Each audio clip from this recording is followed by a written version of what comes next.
Bhimshakti Republican सेनाचे पदाधिकारी मार्गदर्शन शिबिर संपन्न। दिनांक 11 मार्च 2024 रोजी दादर मुंबई येथे भीमशक्ती रिपब्लिकन सेनेच्या राज्यातील पदाधिकारी मार्गदर्शन शिबिर आयोजन करण्यात आले होते।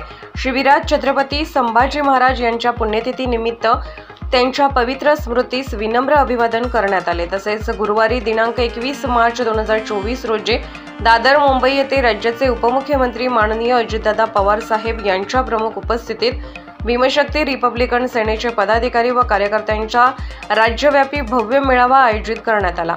यावेळी महाराष्ट्र राज्य उपाध्यक्ष माननीय चंद्रकांत जिवाटकर, दक्षिण अहमदनगर जिल्हा अध्यक्ष माननीय गौतम त्रिभुवन, मराठवाडा विभाग सरचिटणीस माननीय अंबादास तळणकर, छत्रपती संभाजीनगर उपाध्यक्ष माननीय दीपक जगताप, परभणी जिल्हाध्यक्ष माननीय अल्ताफ शेख, पालघर जिल्हाध्यक्ष माननीय मंगेश गायकवाड, पालघर जिल्हा उपाध्यक्ष माननीय अरविंद कांबळे, कल्याण शहराध्यक्ष माननीय विनोद दुबे, सांगली जिल्हा महिला अध्यक्ष सौ दीपाली वाघमारे, महाराष्ट्र प्रदेश महिला अध्यक्ष सौ मंगला पवार, मुंबई प्रदेश महिला अध्यक्ष सौ ज्योती भटकर, मुंबई प्रदेश उपाध्यक्ष माननीय अशोक आमराव, मुंबई प्रदेश उपाध्यक्ष माननीय राजू वाघमारे, मुंबई प्रदेश महिला उपाध्यक्ष सौ बीनादेवी बलराम, मुंबई प्रदेश उपाध्यक्षा माननीय प्रीतम कांबळे, धारावी तालुका अध्यक्ष माननीय चेतनदास अग्रवाल, संघटक मुंबई प्रदेश माननीय अजित पवार तसेच भीमशक्ती रिपब्लिकन सेनेचे राज्यातील पदाधिकारी व कार्यकर्ते मोठ्या संख्येने उपस्थित होते।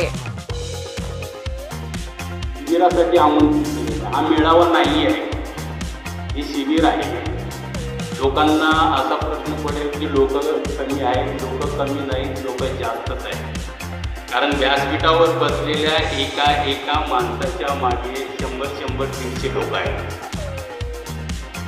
त्यात मी नाव घ्यायला गेलो तर आमचे गौतम त्रिभुवन अहमदनगर जिल्ह्याचे अध्यक्ष आहेत।